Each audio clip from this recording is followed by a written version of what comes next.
excepcionais possuem ultratividade da lei penal, ou seja, elas vão retroagir ou, vamos dizer assim, ultrapassar a sua vigência, certo?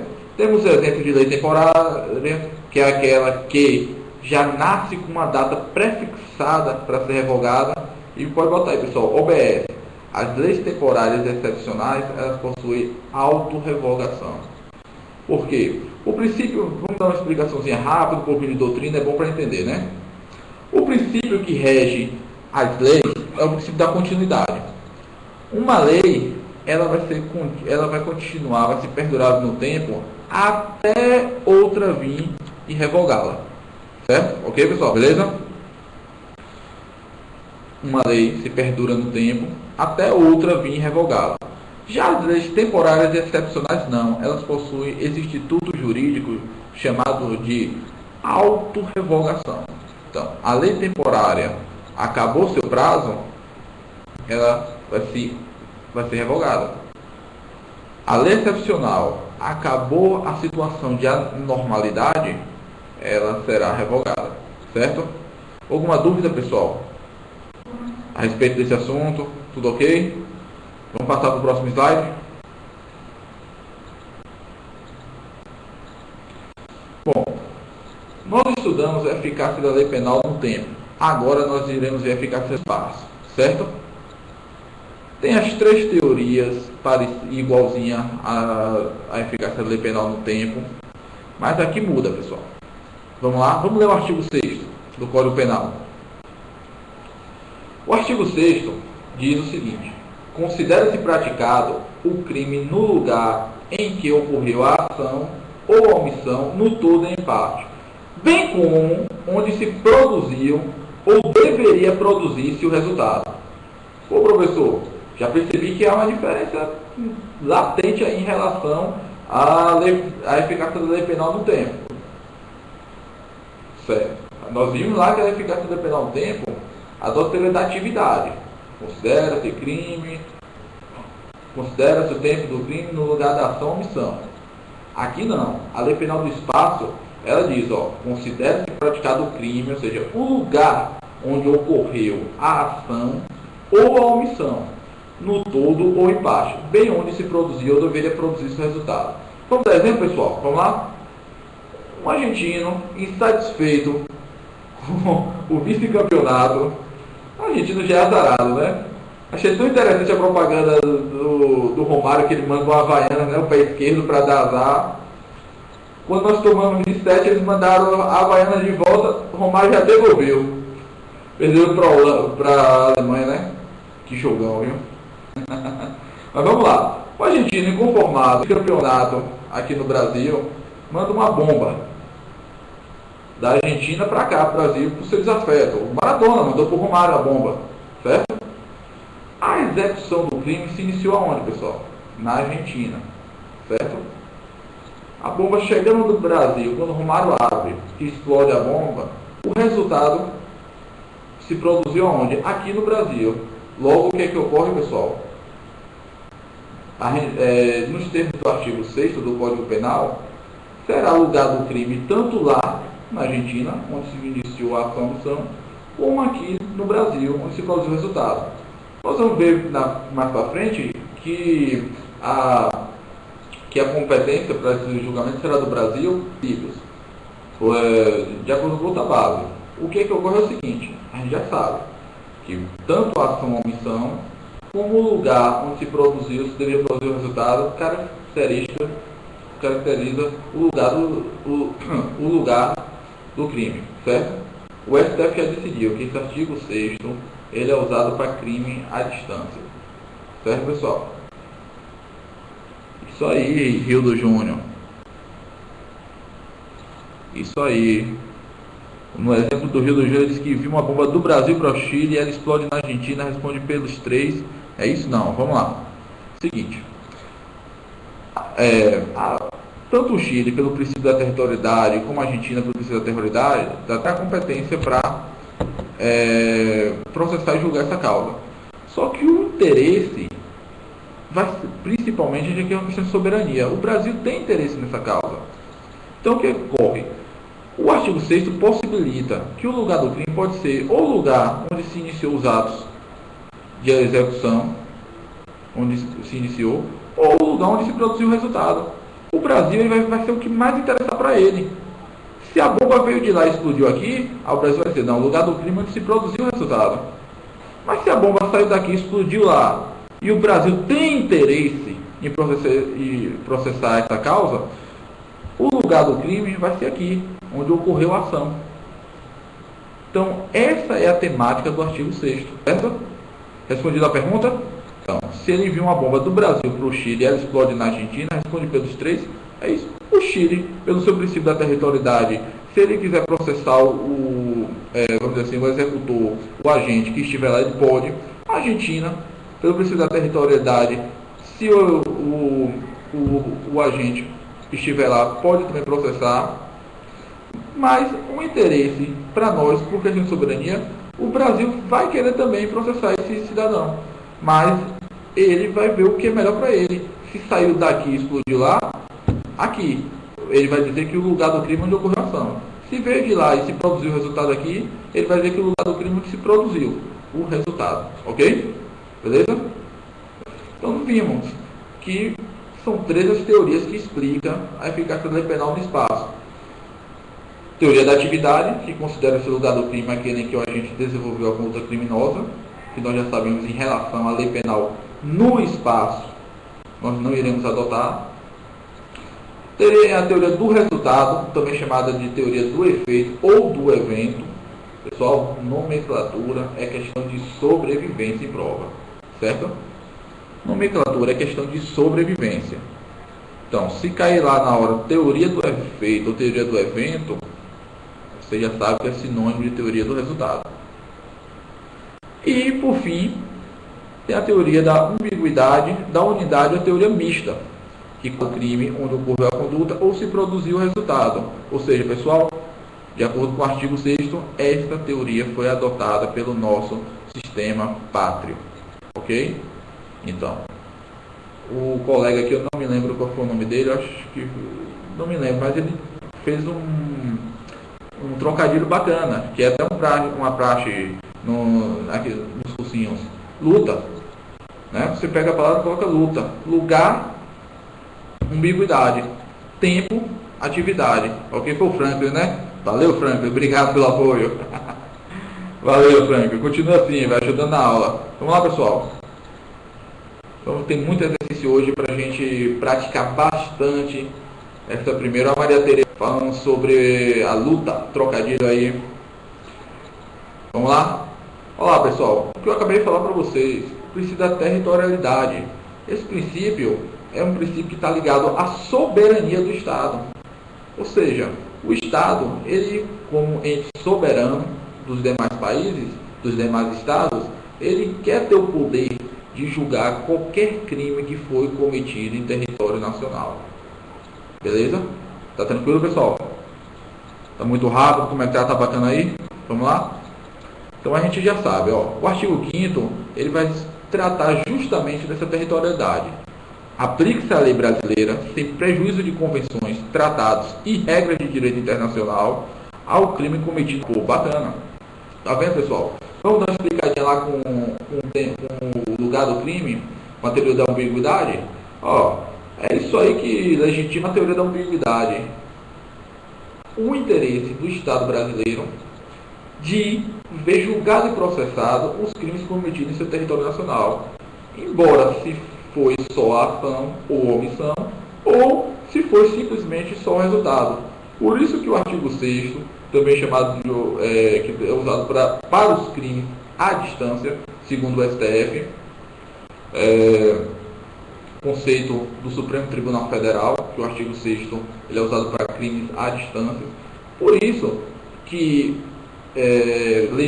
por isso, pessoal, que é legitimado a questão do lugar do crime. O território nacional, qualquer crime praticado no território nacional, a lei brasileira tem interesse em processar e julgar. Então, se a carta veio de lá, da Argentina, e entrou no Brasil, e aqui se produziu o resultado, o Brasil tem interesse nisso.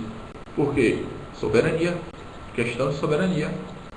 Ah, professor, mas a carta não veio de lá. Saiu daqui e explodiu lá e matou o Maradona lá. O Romário, em vez de mandar a sandália, mandou uma carta-bomba. Ah, e aí agora, professor? Temos interesse também em soberania do Estado. Os atos executórios foram praticados aqui. Iniciou aqui a ação. Apesar do resultado ter ocorrido lá, a soberania brasileira processar e julgar esse cidadão. Logo, pelo princípio da territorialidade, qualquer crime cometido no território nacional, seja ele iniciado ou produzido o resultado, será processado e julgado pelas leis brasileiras. Ok, pessoal? Vamos lá? E o que a gente entende por território nacional? Rio do Júnior? Não é que vai depender de leis, que vai depender das leis de lá também. O que ocorre é o seguinte, é uma questão de soberania. Se esse cidadão estiver lá, que nós vamos ver daqui a pouquinho, as questões da extraterritorialidade condicionada, se esse cidadão estiver lá na Argentina e foi pego lá, o Estado argentino vê que tem interesse em... ele vai condenar o rapaz lá. Lá ele vai iniciar a sentença.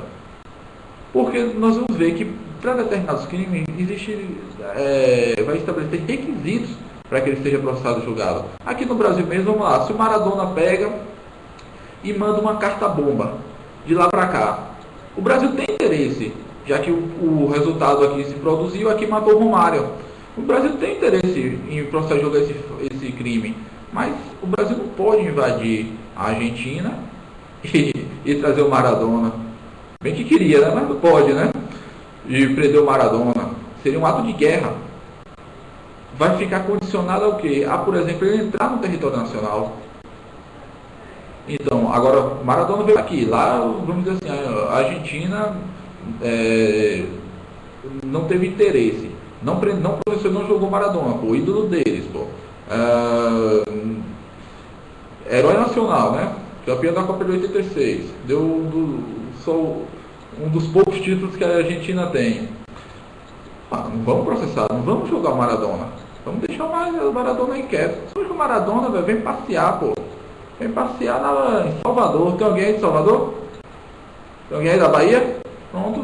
Foi lá, meu irmão, para Itapuã, tomar água de coco, fica lá passeando. O que ocorreu? Quando ele entrar em solo brasileiro, e o Brasil tem o interesse em processar e julgar ele, aí o Brasil vai pegar, vai tomar as medidas cabíveis e processar e julgar o Maradona. Então depende de determinadas coisas. Outro estado, se outro estado tem interesse, pode haver um julgamento lá, outro julgamento aqui, agora ele só vai cumprir uma pena. Que aí nós vamos ver daqui a pouquinho, certo? Beleza? Valeu. Vamos lá, pessoal. Vamos ver o que se entende por território nacional. Está no artigo 5º, em seus parágrafos. Vamos ver. Pessoal, considera-se como extensão do território nacional as embarcações e aeronaves brasileiras. Agora tem que ser de natureza pública ou a serviço do governo brasileiro, onde quer que se encontre. Certo, pessoal? Vamos lá. Vamos trabalhar esse primeiro conceito. Se a embarcação pública ou aeronave pública, ou se ela está a serviço do Brasil, está a serviço da República Federativa do Brasil, em qualquer lugar do mundo onde se encontre, será extensão do território brasileiro. Certo? Se ela é pública, de natureza pública, ou se é privada e está a serviço do governo brasileiro. Ok? Beleza? Na parte geral hoje não, a parte geral ainda é muito grande. Ainda vai ter teoria do crime, teoria do crime ou teoria do delito. Nós vamos ver ainda concurso de pessoas. Hoje não, hoje a gente só vai. Hoje o assunto é princípios, lei penal no tempo, lei penal no espaço e uma bateria de exercícios. Ok? Beleza? Valeu, Franklin. Então vamos lá. Então, a extensão do território brasileiro, pessoal. Se acontece um crime dentro do Aerolula, alguém lembra do Aerolula aí? Então, se acontece um crime dentro do avião da Força Aérea Brasileira, que está a serviço do país, que é de natureza pública, imagine que é como se tivesse acontecido um crime no Brasil. Muito embora eles estavam, vamos dizer assim, o avião está no aeroporto da França, entendeu? O porta-aviões está atracado na Inglaterra, a conta-avião, que é uma embarcação de natureza pública, estende-se como se tivesse em território nacional, beleza? Professor Fábio, Direito Militar, sábado confirma. Com Fábio, né? Confirma aí, Fábio. Sábado vai ter aula de Direito Militar. Vamos lá. Pessoal, da mesma forma, as aeronaves e embarcações brasileiras, essas mercantes ou de propriedade privada, que se achem respectivamente no espaço aéreo correspondente ou em alto mar. Vamos lá? Seguinte. Aqui vamos muita atenção. Se a aeronave ou a embarcação for de natureza privada ou mercante, enquanto ela está em alto mar, ou no seu espaço aéreo correspondente ao que, pessoal? Correspondente ao alto mar, é extensão do território nacional. Certo? Professor, mas essa embarcação, essa aeronave atracou, está na África, está no mar territorial da África, ou está atracada em algum porto. Aí não, aí são os 500. Aí muda, pessoal. Entendeu? Para efeitos penais, é território nacional a embarcação mercante ou de propriedade privada que se ache, respectivamente, no espaço aéreo correspondente ou em alto mar. É o que chama, pessoal, de princípio da bandeira. Bota primeiro, esse finalzinho, OBS. Princípio da bandeira. Certo? Então, aplica-se a lei brasileira, só se tiver no espaço aéreo correspondente ou em alto mar. Se essa aeronave ou embarcação privada estiver atracada em algum porto, algum aeroporto, ou em algum mar territorial de algum país, pelo princípio da territorialidade desse país, será aplicada as leis dele. Certo? Essa é a regra. Tem uma exceçãozinha que é a questão do direito de passagem inocente. Vamos anotar isso? Bacana, pode cair na sua prova, certo? Vamos lá, anota assim, ó. A regra é que as aeronaves e embarcações privada, quando estão em território estrangeiro, pessoal, se é território estrangeiro, não é alto mar nem espaço aéreo correspondente, beleza? Se está em território estrangeiro, a regra é que seja aplicada a lei desse país estrangeiro. Todo mundo pegou? Ponto. Porém, existe o Instituto de Direito Internacional denominado Direito de Passagem Inocente. O que é direito de passagem inocente? Vou explicar aqui.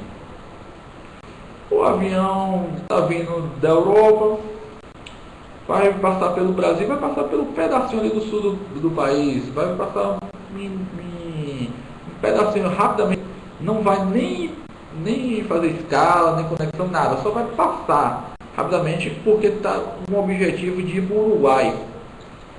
Nesse caso, o Brasil não tem interesse. Perceba que poderia, né, pelo princípio da territorialidade, foi no espaço aéreo brasileiro, vamos para você julgar esse caso, aconteceu um homicídio dentro da aeronave. Mas no Brasil nesse caso não vai ter interesse porque foi passagem inocente, a passagem foi rápida. Isso daí não trouxe prejuízo à soberania brasileira. Então, a gente vai resolver sobre outras normas, certo? Se a aeronave, vamos ver, se a aeronave estiver sobrevoando águas internacionais, então, é isso que a gente falou. No espaço aéreo correspondente ao alto mar, que são as águas internacionais, vai reger o princípio da bandeira. Ou seja, aconteceu um crime dentro dessa aeronave e ela está em águas internacionais, quem vai ser a bandeira de onde o país, de onde é essa aeronave, é que vai ter a soberania de processar e julgar. Certo? Aplica-se a lei do país da aeronave. Certo? Subsidiariamente, se não houver interesse, pode aplicar a lei do país da pessoa que cometeu o ato. Mas isso forma o princípio da subsidiariedade. Certo? O que vai acontecer, como o Rildo Júnior acabou aí de responder, princípio da bandeira. Beleza, pessoal? Então, a gente já sabe a questão do princípio da bandeira, territorialidade, de passagem inocente, Alguém quer que repita o conceito de direito de passagem inocente? Ok? Alguém copiou direitinho a questão dessas exceções? Tranquilo? Então vamos lá.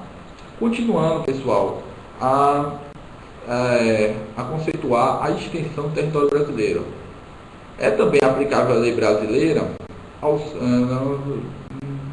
aos crimes praticados a bordo de aeronave ou embarcação estrangeira de propriedade privada, achando-se aquela em pouso num território nacional ou em voo no espaço aéreo correspondente, e estas em porto ou mar territorial do Brasil. Esse parágrafo 2º é o princípio da territorialidade, certo? Uma embarcação dos Estados Unidos, que é a aeronave do presidente americano, fosse aérea 1, fosse aérea 1 é natureza pública, tá? A gente já ia cometer uma gafe. Um Air France, ele está sobrevoando aqui o Brasil, certo? E acontece um crime dentro dessa aeronave, pelo princípio da territorialidade, feriu a soberania brasileira, por mais que seja uma aeronave estrangeira, será aplicada a lei do Brasil, ok? Passagem inocente só não pode na Ucrânia, senão já era. Ou na Coreia do Norte também, né?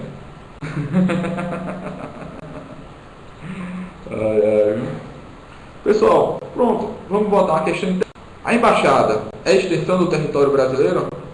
A embaixada do Brasil na Itália é extensão do território brasileiro?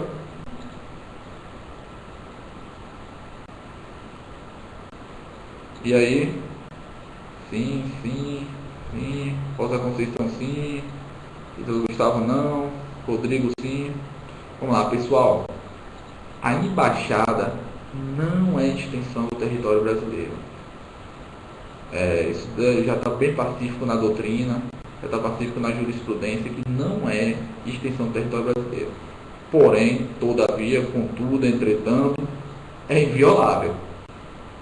É um ato de guerra um país invadir uma embaixada. O que rege isso são tratados e convenções internacionais. Se não me engano, é o Tratado de Convenção de Viena, que rege justamente isso. Por isso tem toda aquela problemática. O embaixador ele não pode ser processado por crimes no estado estrangeiro. Ele só é processado pelo seu país, por mais que ele cometa um crime lá, etc. Então a gente já sabe. Embaixada não é extensão do território nacional. Agora, porém, é violável. É um ato de guerra, uma violação da embaixada. Vamos lá? Se acontecer um crime na embaixada do Brasil, não responde nem o Brasil, não. Responde o Brasil. Mas justamente por essa questão do interesse. Não é extensão. Entendeu? Não é extensão do território nacional. O país, pelo princípio da universalidade, existem tratados e convenções internacionais estabelecendo assim, uma determinada, vamos dizer assim, entre aspas, uma determinada soberania na embaixada. Está me entendendo? Entendeu, pessoal? Tudo ok? Então, no caso, ela é inviolável. Porém, ela não é extensão do território brasileiro. O que faz da embaixada não ser passível de violação são os tratados e convenções internacionais. Olha o caput aí do artigo 5º. Aplica-se a lei brasileira sem prejuízo de convenções, tratados e regras de direito internacional. Então, se o embaixador americano comete um crime dentro da embaixada, por exemplo, a própria embaixada americana não vai ter competência, não vai ter interesse em processar e julgar essa causa, justamente por causa das convenções e tratados internacionais. Olha aí o artigo 5º, sem prejuízo de convenções e tratados e regras de direito internacional. Logo, pelo princípio da universalidade, o país que convencionou tratar o seu embaixador, sua embaixada com, vamos dizer assim, com inviolável, que terá o interesse de processar e julgar, ok? Porque o crime cometido nela é julgado no Brasil, pelo princípio da universalidade, Rafael Alves, entendeu? Os tratados e convenções internacionais estabelecem isso. O embaixador ele não pode ser preso pelo país cedente, que chama, né, que cedeu lá essa parcela da soberania. Ele não pode ser preso. Ele comete um crime, ele estupra uma menina. Você pode perceber que o crime não tem nada a ver com sua função. Porém, como ele ali, ele é o representante de um Estado estrangeiro, ele é um representante de um país soberano, pelos tratados e convenções internacionais, esse embaixador será julgado pelo seu país de origem e não pelo país cedente. Certo? Tranquilo? Existe uma exceçãozinha, que é o crime de tráfico de drogas. Certo? Embaixador que usa do cargo para poder traficar drogas, ele pode ser passível de ser processado pelo Estado cedente. Tinha um filme muito antigo, não me lembro o número dele, porque teve vários, mas chamado Máquina Mortífera. Alguém lembra aí Máquina Mortífera? Mel Gibson, Danny Glover, o pessoal lembra aí? Então, um dos filmes, acho que foi o último, salvo me engano, acho que foi o último. O embaixador, 4, né? Valeu, Rodrigo, obrigadão, velho. O embaixador, ele usava do cargo de embaixador para traficar drogas. Certo? Então, nesse caso, ele pode ser processado pelo país cedente. Se fosse aqui no Brasil, o embaixador dos Estados Unidos estivesse usando do cargo para traficar drogas, existem convenções internacionais, que principalmente o Estatuto de Palermo, que coíbe esses crimes transnacionais. E por isso ele pode ser processado, mas é a única hipótese. Acho muito difícil cair na prova de vocês, entendeu? Vamos lá. O Brasil tem embaixada em todos os países. Eu não posso lhe responder se são em todos, mas pelo menos aqueles que fazem parte da ONU, que hoje são a grande maioria, acredito que sim. Porque a embaixada, o embaixador, ele é o representante do país no estrangeiro. Ele representa o Estado. Diferente do cônsul. Sabia, pessoal? O cônsul, ele está ali para representar o povo. Vamos dizer assim, o cônsul do Brasil na Inglaterra, brasileiro, aí ele tem algumas atribuições, como por exemplo, às vezes verificar passaporte, etc e tal, porque ele tentar ajudar de alguma maneira a comunidade brasileira, mas ele não está ali representando o Estado. Ele está ali representando o povo brasileiro. Certo? Ok? Pronto. Boa, pronto. Se quer na prova de vocês. E o cônsul, pessoal? O cônsul é inviolável? E aí? O cônsul comete um crime. O cônsul, eu acabei de dar o exemplo da Inglaterra, né?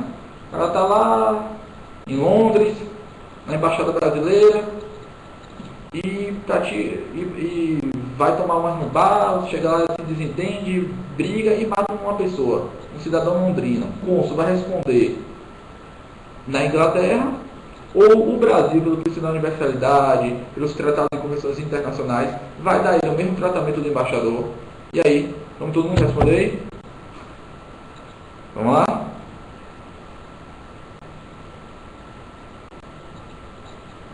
Aí o Rodrigo ajudou o pessoal aí, ó, quem quer saber onde tem as embaixadas pelo mundo afora aí, tá aí, ó, o portal aí do governo, ok? Olha lá, o Wilson respondeu, Inglaterra, corretamente, parabéns. O cônsul, ele não tem o mesmo tratamento jurídico do embaixador. Ficou fácil, né? Depois quando eu expliquei a vocês que o embaixador representa o Estado, por isso ele tem essa inviolabilidade, e o cônsul não, certo? Vamos ver essa pergunta. O terrorista brasileiro invadiu uma embaixada norte-americana no Brasil. Certo? Aquele filme, né? O que é isso, companheiro? No Brasil, logo depois foi capturado, ele responde à lei brasileira ou à norte-americana. Interessante, boa pergunta. Ele invadiu a embaixada norte-americana no Brasil e depois foi capturado. Ele responde pela lei brasileira ou a norte-americana. Pessoal, aí vai incidir dois princípios. Se o Brasil tiver um interesse em processar e julgar essa causa, ele vai, pelo princípio da territorialidade, vai ser processado, essa causa vai ser processada e julgada no Brasil. É interesse do Brasil, princípio da territorialidade, certo? Mas os Estados Unidos também podem ter esse interesse de processar, e no caso deles, pelo princípio da territorialidade deles, extraterritorialidade deles, eles vão tentar processar e julgar esse cidadão. Aí vai depender do Brasil, vai depender daquelas condições que nós vamos ver aqui na frente. Porque se esse cidadão está aqui e o Brasil não autoriza a extraditação dele, por exemplo, ele não tem como extraditar para os Estados Unidos, ele vai ser processado e julgado aqui. E esse exemplo é muito interessante por quê? Porque uma invasão de embaixada pode caracterizar um crime político, concorda? Certamente vai ser um crime político.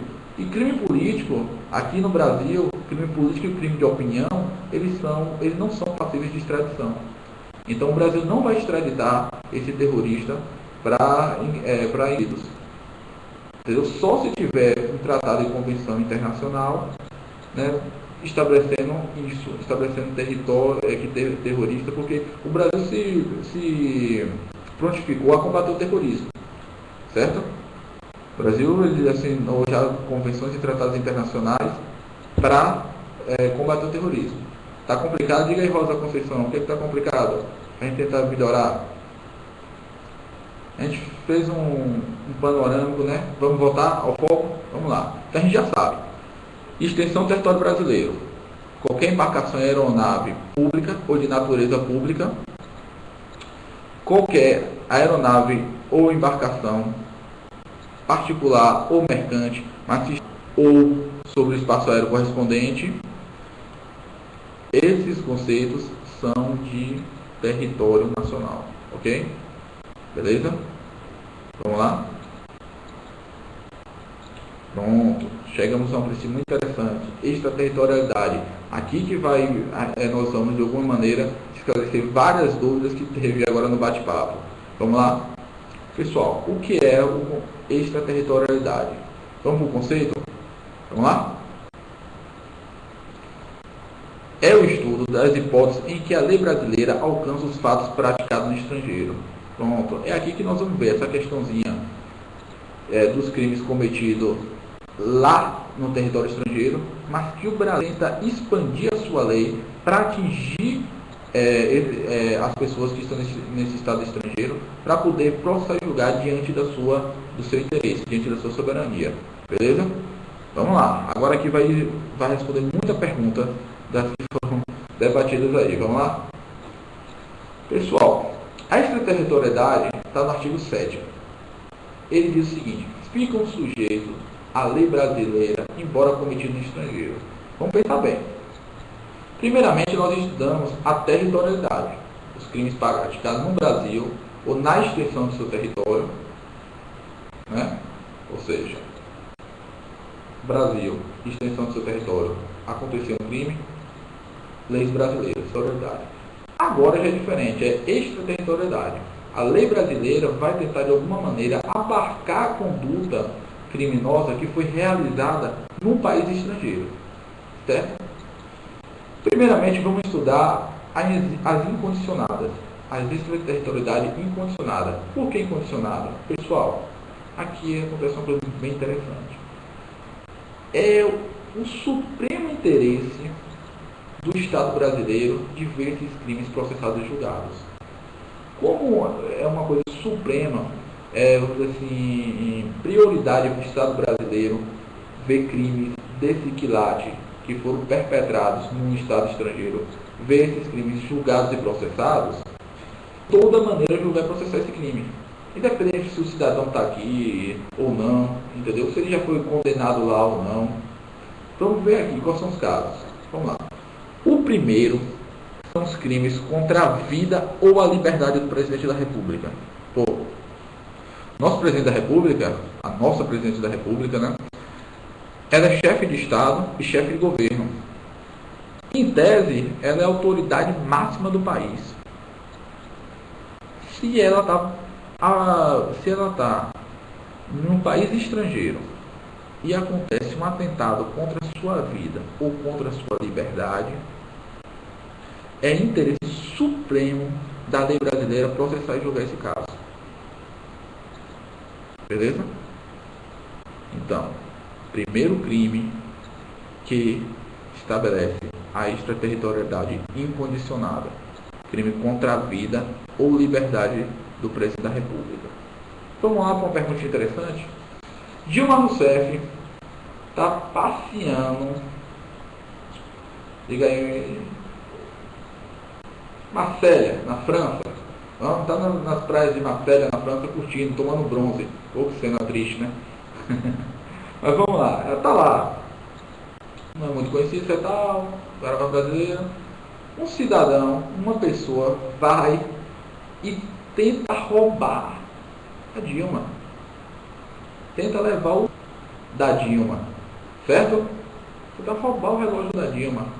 Dilma não dá o relógio, ela não libera o redondo, de maneira nenhuma. Então o que acontece? Ele mata ela e consegue levar o relógio da Dilma. Beleza. Pessoal, é caso de extraterritorialidade incondicionada?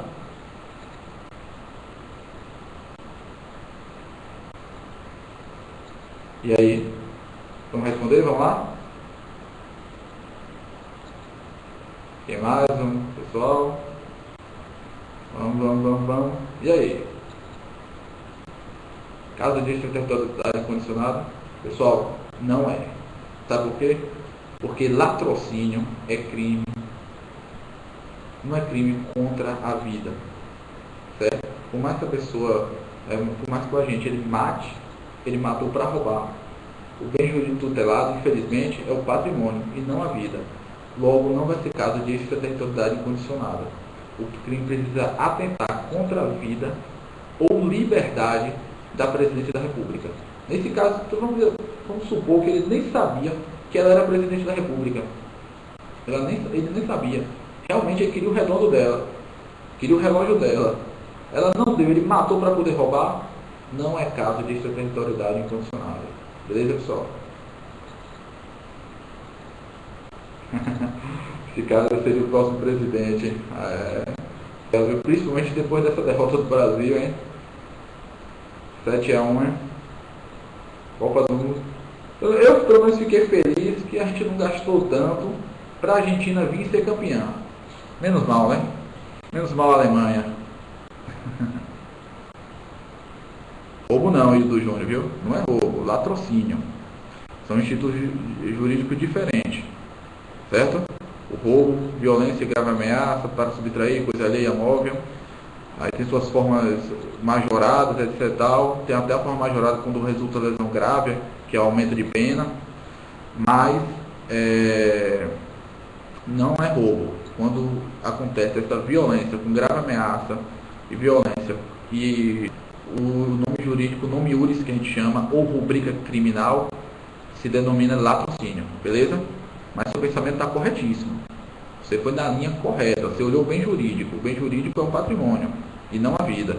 Valeu, Hildo. Obrigadão, meu irmão, por ter participado aí. Valeu? Está aí corretamente. O bem jurídico é patrimônio e não a vida. Pessoal, o segundo caso. Contra o patrimônio ou fé pública da União, Distrito Federal, de Estado, de território, de município, empresa pública, sociedade de economia mista, autarquia ou fundação institucional instituída pelo poder público. Pessoal, vamos lá, vamos explicar isso direitinho. Qualquer crime contra o patrimônio de qualquer entidade brasileira indireta é caso de extraterritorialidade incondicionada. Professor, um exemplo de crime contra o patrimônio.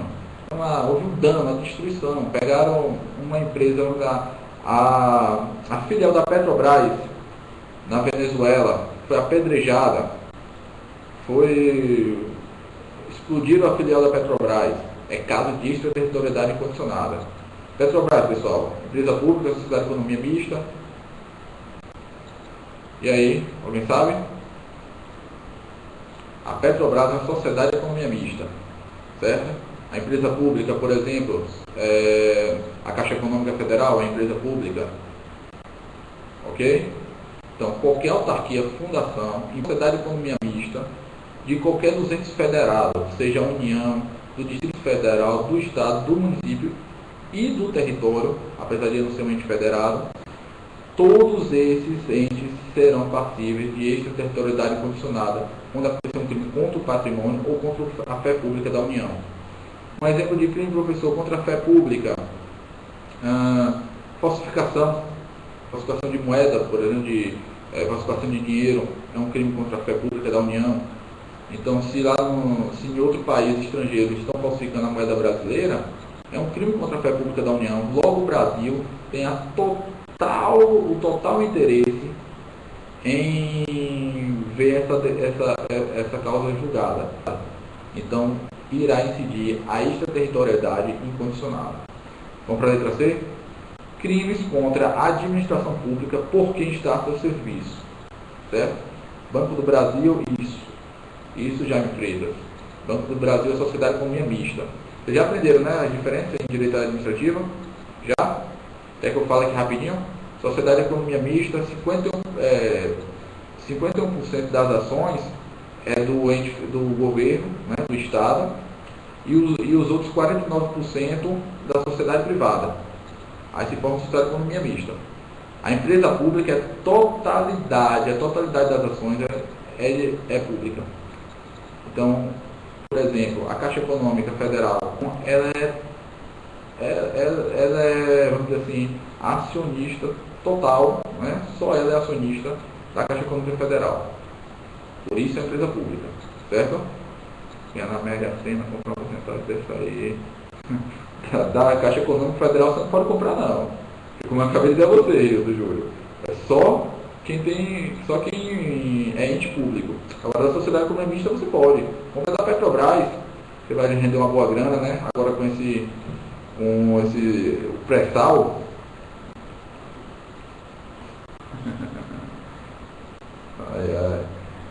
Beleza, pessoal. Então, se o crime é contra a administração pública por quem está a serviço, também incide a extraterritorialidade incondicionada. Exemplos, professor, de crimes contra a administração pública. Peculato. Todo mundo já ouviu falar em peculato aí? Peculato de desvio, peculato de apropriação, peculato furto, compulsão. Nós vamos ver tudo isso mais pra frente. Na última aula da gente, entendeu? O Franco sabe, ó. Ele já ouviu. Na última aula da gente, nós vamos, já na parte geral, na parte especial do Código Penal, nós iremos estudar os crimes contra a administração pública. Então, peculato, compulsão, prevaricação, corrupção passiva, todos esses são crimes contra a administração pública. Se vamos dizer, um diretor brasileiro, uma empresa pública, uma sociedade de economia mista, está praticando corrupção passiva no Estado estrangeiro, é caso de extraterritorialidade incondicional. Beleza? Isso. Por último, o crime de genocídio, quando o agente for brasileiro ou domiciliado no Brasil. Então, aqui foi mediante um tratado e convenção internacional, que o Brasil se dispôs a combater o crime de genocídio. Dessa forma, se um brasileiro comete um genocídio, ou se ele era domiciliado no Brasil, o Brasil tem interesse em julgar essa causa, já que o Brasil, mediante tratados e convenções internacionais, se predispôs a combater o genocídio. Então, vamos dar um brasileiro estabelece um skinhead. Né? Um skinhead estabelece na Polônia um novo grupo neonazista e acaba por querer dizimar novamente os judeus, por exemplo, ou qualquer outro grupo. Configurou o crime de genocídio, pessoal. O Brasil, se o agente for brasileiro domiciliado no Brasil, é caso de extraterritorialidade incondicionada. Vamos colocar uma OBS muito interessante aí.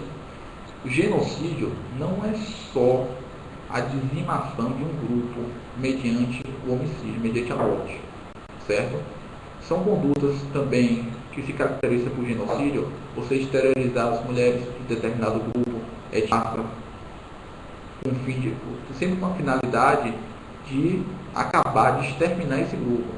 Então, se você esteriliza as mulheres, se você pratica homicídio em determinado grupo, se vocês tiram as crianças de determinado grupo e colocam em outro grupo com o fim de acabar com aquela comunidade, isso também é crime de genocídio. Ok? Então, se chegar na prova e dizer que, vamos lá, no Estado estrangeiro, um brasileiro ou domiciliado no Brasil estava esterilizando as mulheres de determinado grupo social com o fim de exterminar aquela comunidade, com um objetivo colimano de exterminar aquela etnia, configura crime de genocídio. Então, genocídio não é só matar. Certo? Beleza? Uma questão interessante, pode cair na sua prova. Falar da questão da esterilização, a questão de tirar membros do grupo, desse grupo, enviar para outros grupos com a finalidade de exterminar ou matar, propriamente dito, é crime de genocídio. Beleza? Pessoal, o artigo 7º, inciso 1, ele mitiga o princípio da vedação do bis e idem. Lembra que nós estamos, agora há pouco, travando? E aí, Jaime, tá ouvindo direitinho? Tá travando? Tá travando, pessoal? Tá tranquilo, pessoal? Ou tá travando? Não, Felipe não, Rio Janeiro ok. Um abraço para essa galera aí, pessoal. Tá normal aqui, pronto, tá ok. E aí, meu amigo, já destravou? Vamos lá? Vamos continuar? Qualquer coisa, bota aí de novo que a gente pede para assistência dar uma olhadinha. Aqui normal, pronto, vamos lá.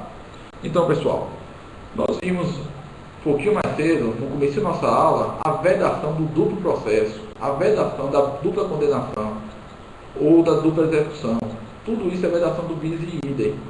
Se o cidadão já foi processado e julgado pelo único fato, ele não pode ser novamente processado e julgado por esse mesmo fato. Beleza? Mas como toda regra a sua exceção, nos casos de extraterritorialidade incondicionada, somente a incondicionada poderá ser mitigado o princípio do bis e idem. Então, vamos lá. Se o cidadão, no estrangeiro, tentou matar o presidente da República, na África do Sul. A África do Sul já processou e condenou ele. Condenou a 20 anos de prisão pela tentativa de homicídio da Dilma Rousseff. Mesmo assim, pessoal, ele vai ser processado e julgado aqui no Brasil. Mesmo assim. O Brasil vai solicitar sua extradição, mesmo assim, ele vai ser processado e julgado aqui no Brasil. E no dia que ele entrar no território nacional, se ele já for condenado preso, ele vai cumprir, independente se ele cumpriu lá ou não, ou se ele foi absolvido lá ou não. Ok? Tá tranquilo aí? É in. Bis e idem. Beleza, Rio do Júnior? Pronto. Mas na hora da prova você vai lembrar. Valeu? Vamos ver agora, pessoal, o caso de extraterritorialidade condicionada. Aqui nós vamos ver que vai ter determinadas condições. Que não é como o outro caso, que o Brasil vai processar e julgar de toda maneira. Aqui o Brasil vai precisar de determinados requisitos para processar e julgar cidadão.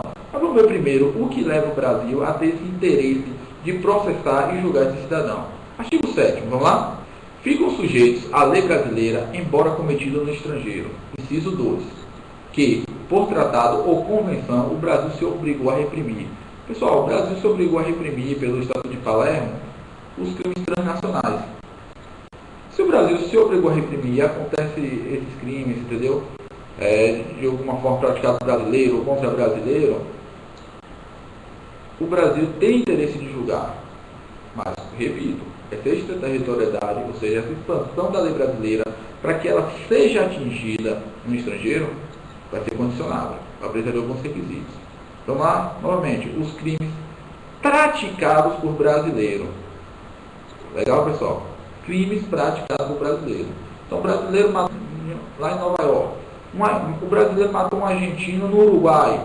Todos esses crimes vão ser praticados por brasileiro. Todos esses crimes praticados por brasileiros vão incidir a extraterritorialidade condicionada.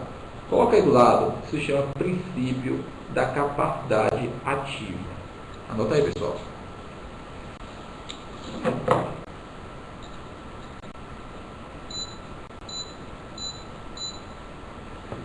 Então, princípio da capacidade ativa. O Brasil vai ter interesse em julgar porque foi um crime praticado por brasileiro. Ou seja, o sujeito ativo era brasileiro. Logo, o Brasil tem interesse. Beleza? Vamos lá, pessoal. Os crimes praticados em aeronaves ou embarcações brasileiras, mercantes ou de propriedade privada, quando em territórios estrangeiros e aí não sejam julgados.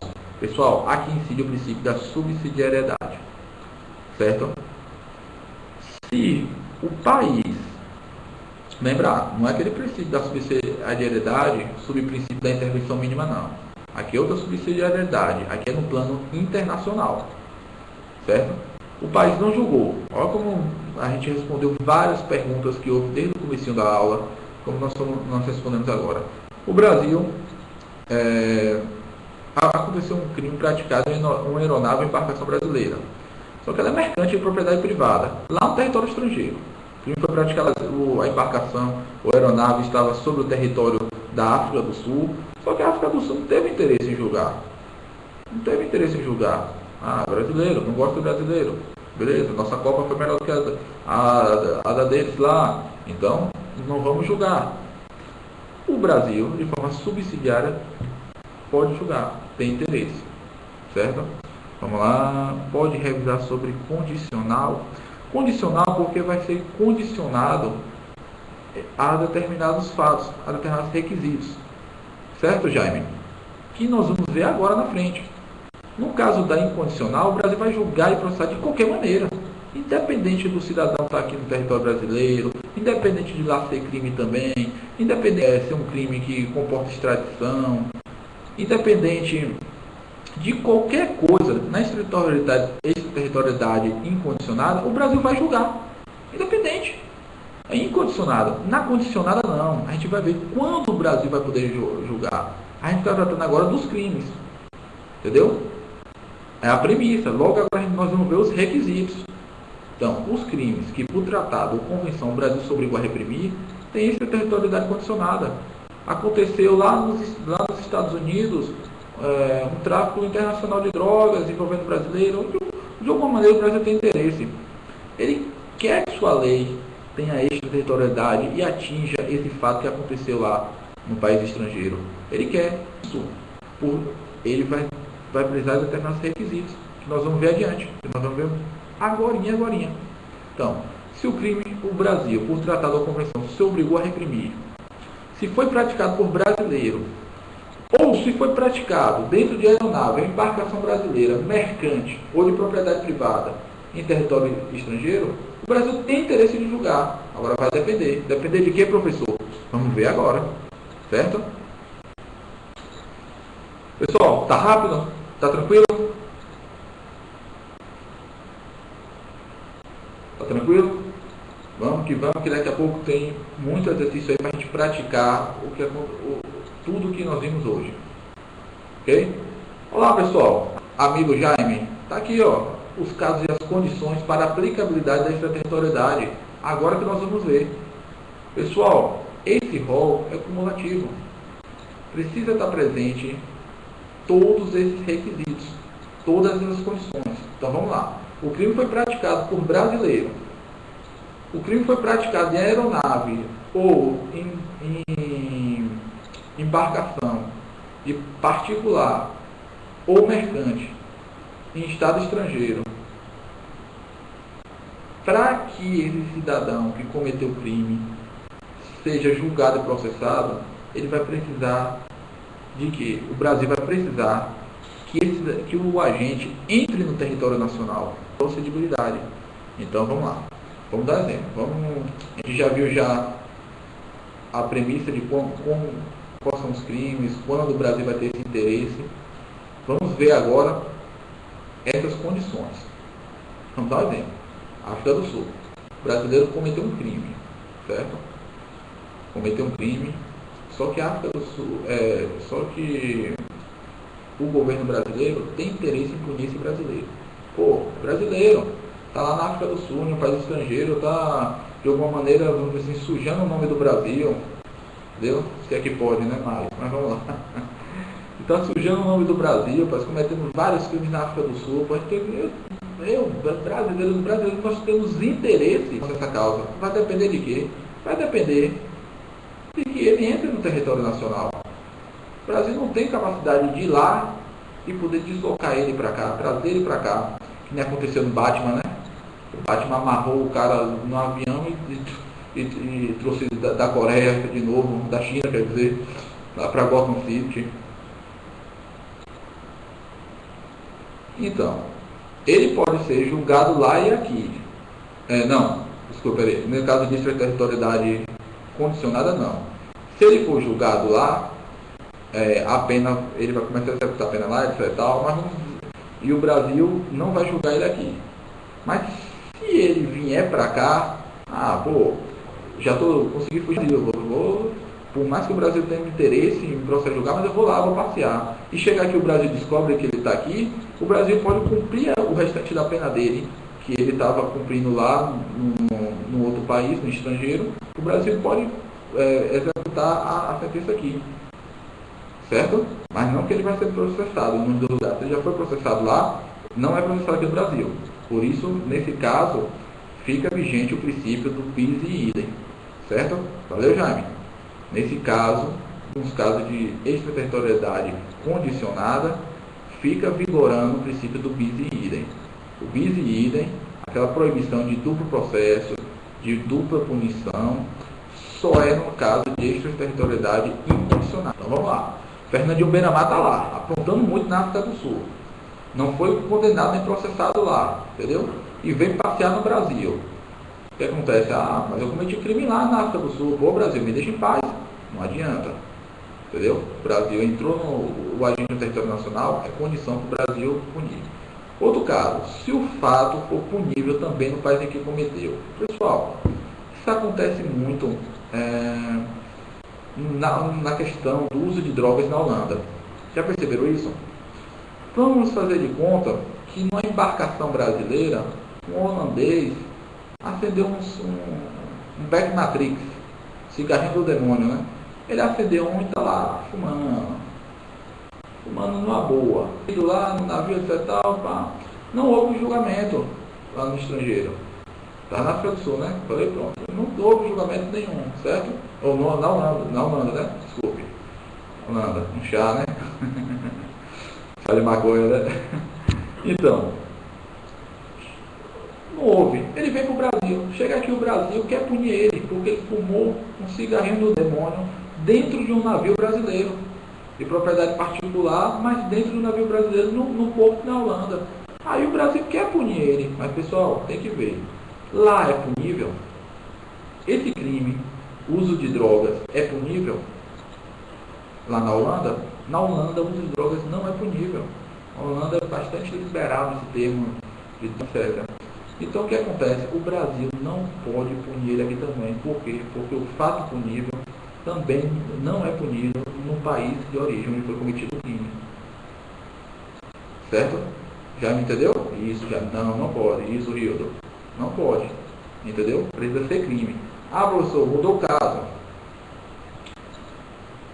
O agente está fumando um cigarrinho de maconha agora dentro de um navio brasileiro de propriedade particular ou mercante no porto de Miami, nos Estados Unidos. Espera aí. Lá nos Estados Unidos, o uso de droga é crime? É, professor. Lá é. Lá é tipificado como crime. No dia que esse cara entrar aqui no Brasil, ele vai ser processado pelo Brasil. Se ele não for processado, ele vai ser processado pelo Brasil. Por quê? Porque o fato também, o fato é punível tanto aqui no Brasil como nos Estados Unidos. Beleza, pessoal? Se fosse na Holanda não tinha como, porque na Holanda não é punível. Beleza? Vamos lá? Terceiro requisito. Está o crime entre aqueles que a lei brasileira admite a extradição. Lembra que logo um pouquinho lá atrás eu falei 2 crimes que a lei brasileira não admite extradição? Tem várias possibilidades de não se extraditar. Certo? Mas aí é matéria de direito constitucional, vocês têm que ver com o professor de direito constitucional. Mas eu vou dar um exemplo, como é minha seara, como no âmbito criminal, os crimes de opinião não são passíveis de extradição. Pode só perceber, pessoal, atenção.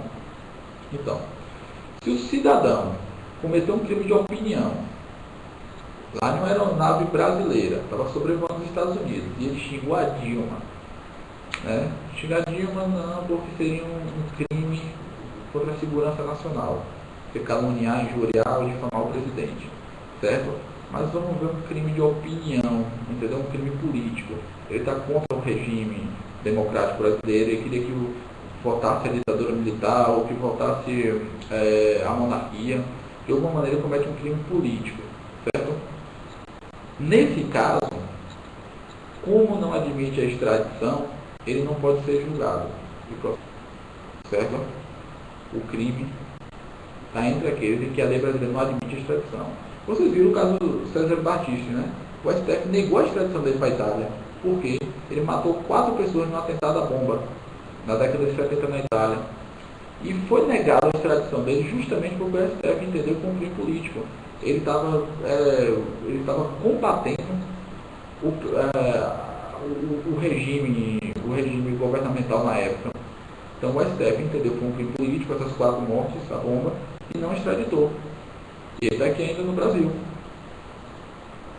Certo, pessoal? Então, condições para extraterritorialidade. Entrada do agente no território nacional, o fato também lá tem que ser punido e o crime tem que estar entre aqueles que a lei brasileira não admite a extradição. Beleza? O terceiro requisito é o seguinte: não ter sido agente absolvido ou ter cumprido pena no estrangeiro. Tá vendo? Aqui, ó, a salvo engano, foi o Hildo, não foi, que perguntou? Mas acho que foi já não foi o Hildo, né, que perguntou. Sim, professor, mas o caso de ele já ter cumprido pena lá, se ele já cumpriu pena lá, lembre-se, não pode ter bis e idem. Se ele já cumpriu pena lá, já cumpriu a integralidade da pena, ele foi condenado a 10 anos, porque fumou aquele cigarrinho dentro da aeronave brasileira no porto de Miami, desculpe, na embarcação brasileira no porto de Miami, ele já foi condenado a 10 anos, já cumpriu esses 10 anos, não vai poder mais ser processado e julgado aqui. Da mesma maneira, se ele foi absorvido, se o juiz entendeu que o fato foi atípico ou que não teve prova suficiente para condená-lo, se ele foi absorvido lá, se ele transitou em julgar lá, ele pode vir para o Brasil naturalmente, que aqui no Brasil ele não vai ser processado. Tranquilo, pessoal? O quinto e último caso, ele não ter sido perdoado e não se tiver extinguido sua punibilidade segundo a lei mais favorável. Ter sido perdoado, pessoal. Tem vários tipos de perdão. Esse perdão lato sensu. Certo? Então, a pergunta: pode cumprir a diferença da pena? A diferença da pena pode. Nós vamos ver daqui a pouquinho, Ítalo. Vamos ver daqui a pouquinho. Que ele não pode já ter cumprido a sentença toda lá, aí é bis e idem. Aí só no caso do artigo 7º, inciso 2, que são as condições de extraterritorialidade incondicionada. Só nesse caso. Mas no caso de extraterritorialidade condicionada, se ele já cumpriu a pena toda lá, ele pode vir para cá tranquilamente. Agora, se cumpriu a diferença, entendeu? Aí nós vamos ver daqui a pouquinho. A pena pode ser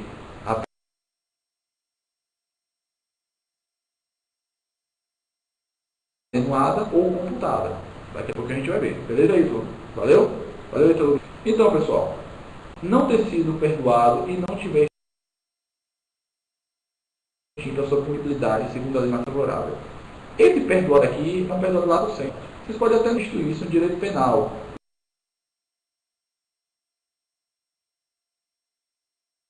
Eu já vi na vida aí, lembra o caso de um pai uma vez, um filho, ele rotina de trabalho, ele ia todo dia, acordava, tomava seu café com sua família, pegava o carro e ia trabalhar.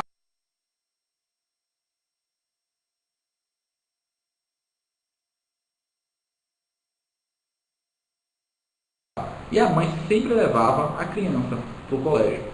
Uma vez deixou a criança dentro do carro e botou dentro do carro e pediu para que ele levasse a criança à creche, ao berçário, etc. Aí esqueceu, foi para o trabalho, deixou o carro no sol quente e foi trabalhar. A criança foi e morreu. Pessoal, uma pena para esse pai, uma sanção penal, cumprimento de pena de 12 anos, por exemplo, é irrelevante diante da dor que ele sentiu de ter matado o próprio filho. Vocês concordam que a dor, a situação de ter você dado caso do seu filho é pior do que você cumprir uma pena? Logo, o que foi que o juiz fez nessa decisão, nessa sentença? Ele considerou o perdão judicial, que nós vamos ver. Mais ou menos na terceira aula, nós vamos estudar o artigo 121 e todos os seus incisos, parágrafos, etc. E vamos ver. Então, houve o perdão judicial, foi perdoado, seja esse perdão judicial que eu acabei de citar, ou qualquer outro tipo de perdão, condiciona a extraterritorialidade da lei brasileira. Então vamos dizer que lá nos Estados Unidos ele foi perdoado. Quando ele vier para cá, ele não vai ser processado e julgado. Professor, outro tipo de perdão. Esse perdão é lato sensu, como eu já falei para vocês e estou repetindo. Pode ser uma anistia, uma graça, um indulto. ele ser perdoado da maneira. Porque a anistia gratuita também entra na extinção da sua punibilidade. Porque, por exemplo, nos Estados Unidos existe um tipo de perdão presidencial que é muito parecido aqui com o do Brasil, mas não é igual ao do Brasil. Então, se ele foi perdoado lá, o Brasil não tem a processo julgar. A mesma coisa se for extinta a sua punibilidade. Por exemplo, extingue-se a punibilidade com a prescrição, a decadência e outros. Mas nesse caso não seria bom para vocês, não vai cair, não está no seu edital, extinção da punibilidade, então não é bom a gente complicar, certo? Mas deu para entender? Tá bacana? Isso aí, Edgelene, né? Edgeline ou Edgelene? A situação em si já é uma punição. Você está totalmente correta. Foi pensando dessa maneira que o legislador estabeleceu o perdão judicial. Ok? Valeu, corrigiu o nome? Bacana. Então, pessoal, a gente já sabe. No caso do inciso 2 do artigo 7º, precisa necessariamente dessas condições. O agente vivo, o fato lá onde ele cometeu o crime ter sido punível, não ter sido absolvido ou ter cumprido pena, a lei brasileira tem que admitir extradição e não ter sido perdoado a extinta punibilidade. Valeu, pessoal? Bacana? Vamos passar para o próximo assunto. Próximo slide. Certeza. O caso Nardoni foi uma situação ímpar que aconteceu aqui no país, porque por mais que já teve vários casos depois dele, teve algum recente, né, do menino Bernard, etc., mas nenhum chocou tanto, né? Porque eu acho que até a postura daquele pai de se mostrar assim, indiferente, assim, mais a de sua mídia, mais a de sua opinião pública, a rejeitar essa conduta, a querer ver realmente eles condenados. Porque a indiferença dele em relação à filha foi extraordinária. Teve até um caso interessante nos Estados Unidos, o julgamento de Casey, que parece muito o caso Nardoni. Uma mãe deu queixa que a filha tinha sumido, a filha sumiu. E ela deu queixa tranquilamente, foi à delegacia, ficaram procurando, será que foi um sequestro? A menina desapareceu, ficou toda aquela interrogação sem saber, e agaram foto dela beijando na balada, se beijando até com mulher também, e ainda para completar fez escrito Vida Bela. Aí você imagina a diferença, sua filha está sumida, está desaparecida, você está na balada, está curtindo, ainda fazer uma tatuagem, Vida Bela, foi achado o corpo da menina, né, morreu por afogamento. Só que, nesse caso, desse julgamento case, a mãe foi absolvida. Interessante, os jurados lá entenderam que não tinha prova suficiente contra ela. Mas é muito interessante que você percebe a indiferença da mãe quando o promotor começa a explanar, começa a falar da criança, mostrar vídeo, mostrar fotos, e a mãe indiferente, como se nada tivesse acontecido. Para o ponto de ficar em uma balada, fazer uma tatuagem, a vida é bela, complicado, né? Eia. Vamos lá, pessoal, próximo slide. Aqui, ó, a questão que o colega perguntou ali, ó, mais atrás, o artigo 8º vem responder para você, ó. A pena cumprida no estrangeiro atenua a pena imposta no Brasil pelo mesmo crime, quando diversas, ou nela computada quando idênticas. Então, o que ocorre aqui, pessoal? Se foi processado nos Estados Unidos ou em qualquer outro país estrangeiro, cidadão, igual a gente, foi processado a 20 anos de prisão lá, e aqui no Brasil, ele vem aqui para o Brasil e começa a cumprir a pena aqui, ele vai cumprir 20 anos também. Ou se já cumpriu 10 lá, vai cumprir 10 aqui. O artigo, a pena cumprida no estrangeiro, atenua a pena imposta aqui no Brasil. Então, atenua. Se for o mesmo crime, ou se pelo mesmo crime, quando diversas. Ou nela computada quando idênticas. Ok, pessoal? Tá tranquilo? O artigo é de autodidata aí, né? Alguma dúvida? Posso passar?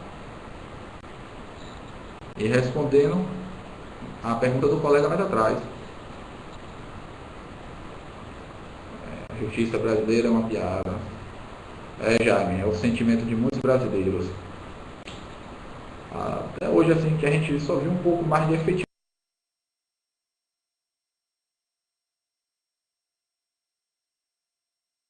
na justiça, realmente foi o caso Bruno, né?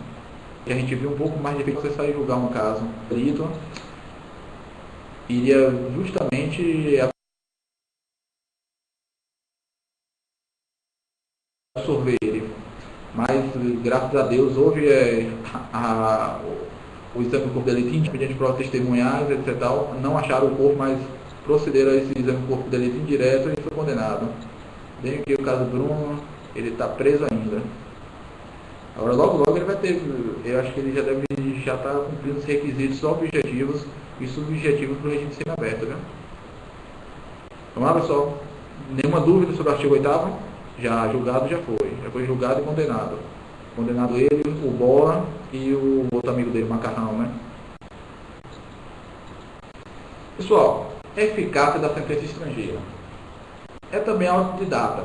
Quero que vocês deem uma lida com bastante atenção nesse artigo, mas ele é tranquilo. O que ele quer dizer? A sentença estrangeira simplesmente vem de lá e já começa a fazer efeitos aqui. Para que ela seja, para que ela comece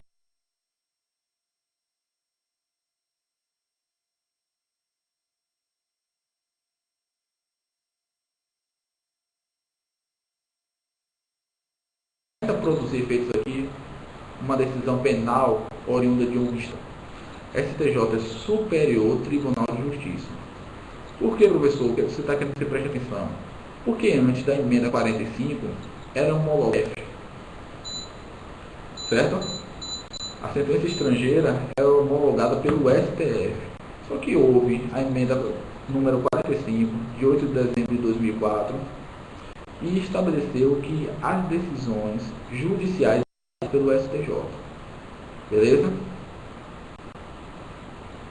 Tranquilo? Então vou ler aqui para vocês. A sentença estrangeira, quando aplicada, quando a aplicação da lei brasileira produz na espécie mesmas consequências, pode ser homologada no Brasil para, vamos lá? Professor, onde é que está dizendo que era homologado no STJ? A Constituição Federal, de Direito Penal. Eu estou dizendo que era homologado pelo STJ e não pelo STF.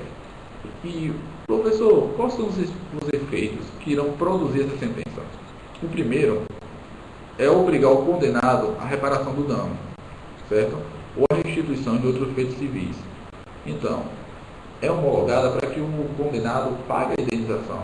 Ele cometeu um crime, ele causou um prejuízo, seja o patrimônio, a vida, a honra, ele precisa reparar esse dano. Então, a homologação de sentença serve para isso, para reparar o dano. Outro, quando sujeito à medida de segurança. Pessoal, medida de segurança é aplicado aos indivíduos, certo? As pessoas loucas, que não têm um total discernimento na época que cometem o crime, se aplica a medida de segurança. Sentença absolutória imprópria. O professor absolutória imprópria absorve não é que absorve, institui uma medida de segurança. Mas chama de absolutória imprópria porque, em tese, o louco, né, o retardado mental, o que tem deficiência mental que é reduzida, ele não comete crime, ele é inimputável. Se ele é inimputável e não comete crime, ele tem que sofrer uma medida de segurança.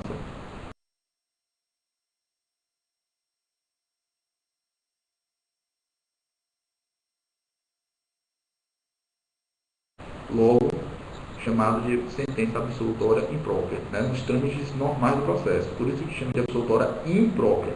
Beleza? Parágrafo 1. A homologação depende de requerimento para fazer os efeitos da parte interessada de pedido. A parte interessada pede para que essa sentença seja homologada.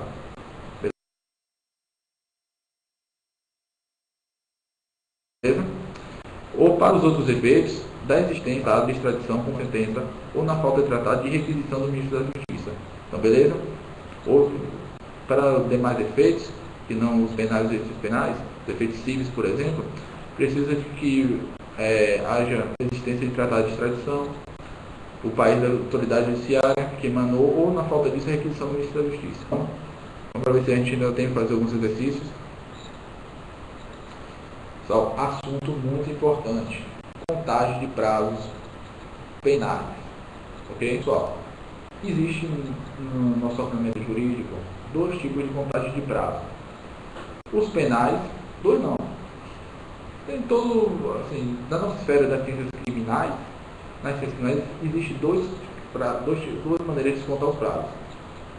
A contagem de prazo no direito penal é computando-se o dia do início, excluindo-se o dia do final. Então, se o cidadão foi condenado a uma pena de 2 anos e começou a cumprir essa pena no dia 10 de março de 2000, já começa a contar o dia 10 de março, computa-se o dia do início e exclui o dia do final, que seria o 10 de março de 2002. Exclui ele, então fica 9 de março de 2002. Muito fácil. Ó, o cidadão foi condenado a 2 anos de reclusão. Ele começa no dia 10 de março de 2000 e terá sua pena cumprida no dia 9 de março de 2002. Então anota aí, pessoal. Computa-se o dia do início, exclui-se o dia do final. Ok? O prazo processual penal é diferente. O prazo processual penal, ele já exclui o dia do início e computa-se. Ele é o inverso. Ele é o espelho do prazo penal. Ah, professor, quando é que eu sabe um prazo penal? Se a pessoa houve uma sentença, estabeleceu a quantidade de anos que ele vai cumprir, é um prazo penal. Pena, penal. Mas o prazo processual tem um recurso, você precisa entrar com recurso de apelação. Recurso de apelação, que, professor, 15 dias. Como é que você vai contar esses 15 dias? Aí, apelação, matéria de processo penal. Então você vai excluir o dia do início, computar o dia do final. Por que, professor? Porque é uma matéria de direito processual penal. Beleza? Tá fácil até aí? E aí, galera que participa aí, liga aí. Vamos lá, Jaime, Edjanine, Hildon.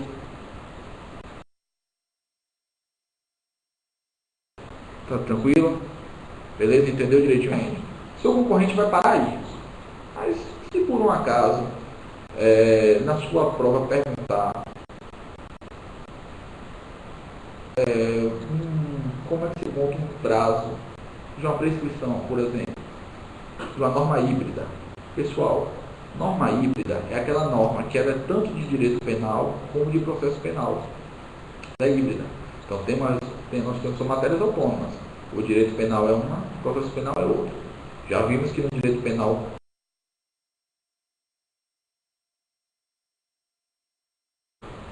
computa-se o dia do início e exclui-se o dia do final. No processo penal, não. Mas a norma híbrida, ela tem características. Exemplo, prescrição e decadência, que apesar de ser uma norma processual penal, está no Código Penal e trata diretamente do direito de punir do Estado. Direito de punir do Estado é uma norma de direito penal. Como essa norma é híbrida, ela é tanto direito penal como processo penal, computa-se o prazo de acordo com o direito penal. Ou seja, incluindo o dia do início e excluindo o final. Beleza? Então, direito penal, norma de direito penal. Norma híbrida, computa-se o dia do início e exclui-se o dia do final. Se for norma de processo penal, é o inverso. Exclui-se o dia do início, computa-se o dia do final. Beleza? Tranquilão? Vamos lá. Pessoal, interpretação da lei penal. Esse assunto está no edital de vocês, mas eu não acredito que ele vai cair com tamanha dificuldade. Que ele vai cair é isso aí que está nesses seguintes slides. É fácil. Interpretar é buscar o efetivo alcance da norma. Para tanto, são aplicadas as seguintes formas de interpretação que nós vamos ver a seguir. Mas vamos lá. Interpretar, buscar o efetivo alcance da interpretável. Principalmente hoje nos tempos virtuais. Às vezes, quando uma pessoa está teclando com outra que bota uma letra grande, caps lock, a pessoa imagina o quê? Ou está zangada, está querendo gritar, porque justamente conversar de forma virtual é complicado por isso. Porque às vezes a pessoa pode estar falando uma coisa querendo passar uma mensagem e você entendeu outra. E não é diferente com a lei penal, é um texto. É um texto. A norma é um texto, está lá positivado, está lá no Código Penal. Logo, pessoal, a gente precisa interpretar ela para pegar o melhor alcance dela, a melhor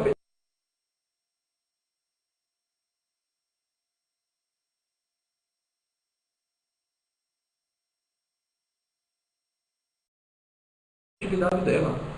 Ok? Vamos lá, vamos dar uma olhadinha nas formas de, apesar desses nomes aí, é fácil, muito fácil essa matéria. Vamos lá. A interpretação autêntica legislativa é aquela dada pelo órgão que fez a lei, pela própria lei, é a intenção da lei. Um exemplo muito clássico é o conceito de funcionário público, do artigo 327 do Código Penal. Esse conceito ele estabelece quem é funcionário público para os efeitos penais. Você faz uma interpretação legislativa, está lá na lei. Pô, só preciso ler na lei, entendeu? Quanto ao sujeito, quanto à origem, ela é legislativa. Nós vamos ver daqui a pouquinho que quanto ao modo de interpretação, ela é literal. Mas nós estamos vendo sobre o parâmetro. Quem foi que fez a lei? O legislativo, a autêntica. Então, está na lei a interpretação autêntica legislativa. Está tranquilo, pessoal, aí? Faça assim. É simples assim mesmo. Está na lei, é uma interpretação legislativa. Ela pode ser doutrinária e científica. Doutrinária científica, pessoal, é feito pelos estudiosos do direito, os jurisconsultos. São pessoas que se dedicam a estudar a ciência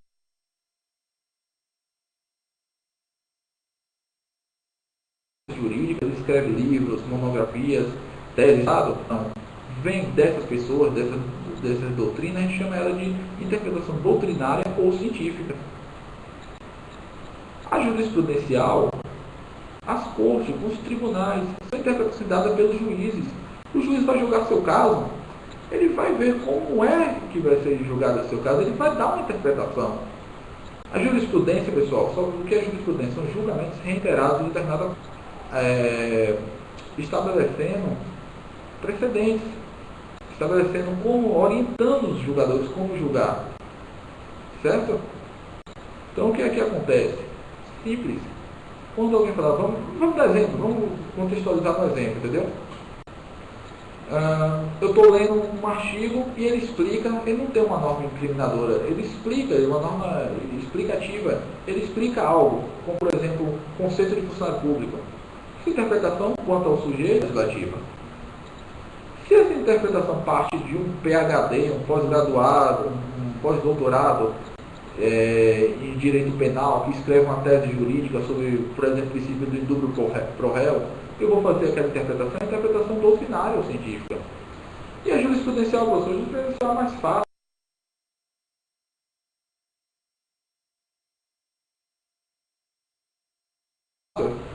Não é aquela interpretação feita pelos juízes de tribunais, de você interpretar que determinado crime não existiu porque faltou um ânimo subjetivo do agente. Essa é a interpretação jurisprudencial. O juiz vai dizer. Ok? Vamos lá continuar. Quanto ao modo, pessoal, ela pode ser gramatical ou literal. Essa forma de interpretação é uma forma de interpretação pobre. Porque você vai ler a lei e vai dizer o que ela está falando. Ela está dizendo isso, pronto, interpreta dessa maneira. Leve em conta simplesmente o sentido literal das palavras. Por isso chamada de interpretação gramatical ou literal. Simples assim.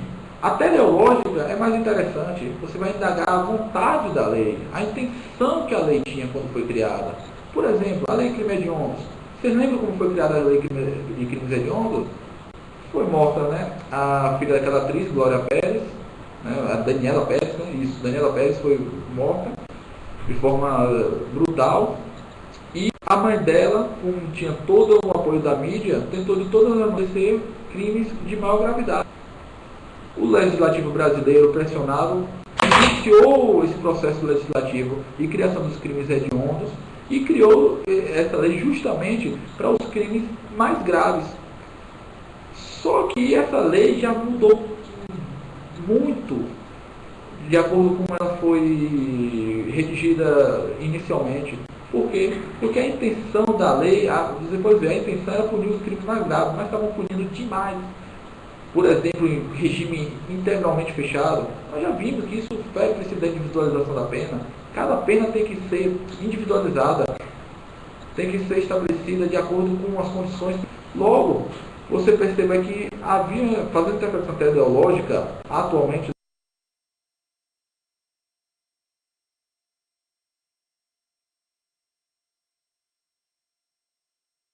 da lei crime de hediondos, você vai ver que a intenção é de endurecer a lei. Vamos lá. A interpretação histórica, ela procura a origem da lei, que no meu exemplo anterior também é aplicável. Qual foi a origem da lei? A morte da Daniela Pérez. Vamos dizer assim, a falta de segurança no Brasil, a brutalidade dos crimes. Outro exemplo muito importante, no Brasil, teve uma época da década de 90, começou a haver muitas extorsões mediante sequestro. Sequestravam-se, aí a gente endureceu a lei.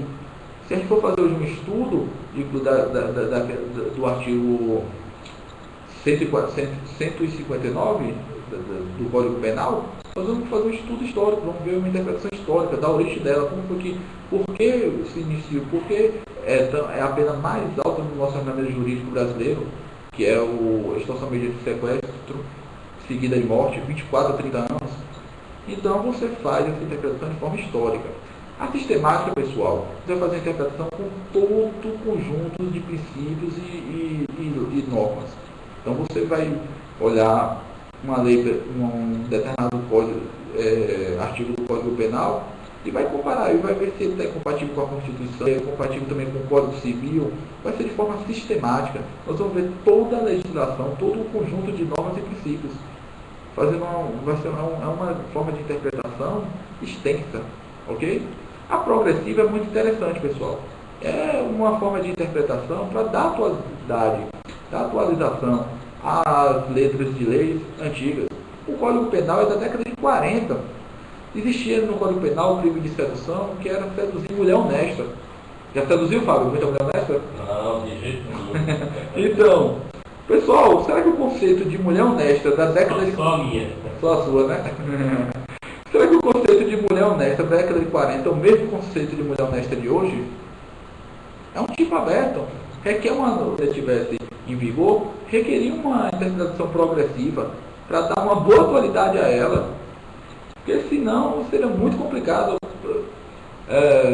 E olha só, a mudança é recente, foi em 2005 que revogou esse crime, por exemplo, de sedução.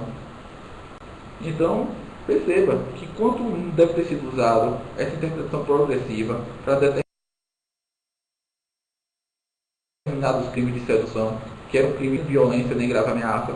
Simplesmente você seduzia uma mulher honesta e você cometia um crime. Beleza, pessoal? Pessoal, expirou o nosso tempo.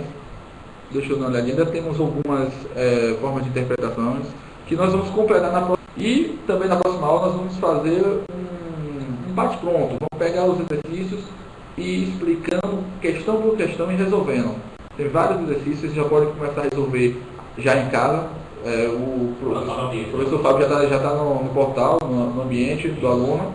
E você já pode ir resolvendo, para a gente resolver. Passar o gabarito? Não, passar o gabarito não dá não. A gente vai resolver juntos. Vamos fazer assim, Hildo? Valeu? Resolve ela e a gente resolve junto depois. Valeu, Franklin. Brigadão. Brigadão, Jaime. Brigadão, Hildo. Um abraço, muito bom estar com vocês. Obrigado.